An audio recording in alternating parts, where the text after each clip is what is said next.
L'arbre du fermier. Vous avez tous déjà vu cet arbre, tout seul, dans son champ, lorsque vous êtes en voiture sur l'autoroute. C'est l'arbre du fermier, et je vais vous raconter son histoire. Il était une fois un fermier qui aimait beaucoup son champ. Tous les matins, dès le lever du soleil, il partait arroser ses plants de potiron et de cornichons.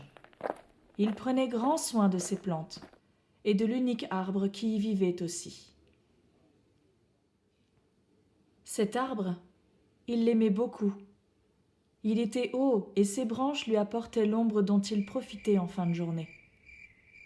Un jour, car il était très vieux, le fermier vint à mourir. Son fils hérita du champ et de l'arbre évidemment. Mais ce fils n'aimait pas cultiver les plantes, ni même l'ombre douce de l'arbre. Il décida de vendre le champ à un promoteur immobilier pour qu'il lui construise des tas d'immeubles.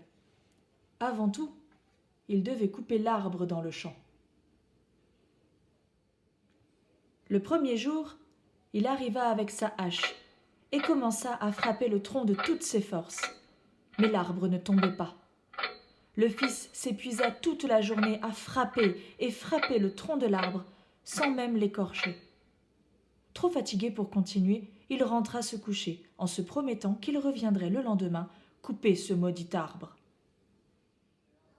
Le deuxième jour, il revint avec une tronçonneuse, et avant même qu'il ne pût commencer son ouvrage, la pluie s'abattit sur le champ, et le fils, tout mouillé, dut renoncer et rentrer chez lui.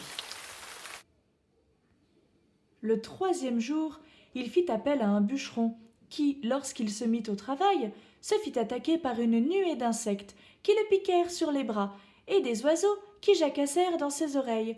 Le pauvre homme laissa tout son matériel au pied de l'arbre et partit en courant.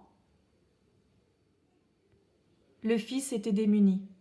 Il ne savait plus comment faire pour se débarrasser de cet arbre qui l'empêchait de s'enrichir. Dépité, il s'assit par terre et s'adossa contre le tronc de l'arbre. Et c'est là qu'il comprit. Il sentait le doux parfum des fleurs roses qui jonchaient les branches tant et si bien qu'elles pliaient jusqu'au sol, et il appréciait l'ombre qui lui apportait un peu de fraîcheur en cette journée d'avril. L'arbre ne pouvait être coupé. Son père l'avait protégé pendant toutes ces années, et il devait en faire de même aujourd'hui. Il annula le projet de construction d'immeubles et reprit le travail de son père. L'arbre est toujours là dans le champ. Vous le verrez peut-être quand vous partirez en vacances.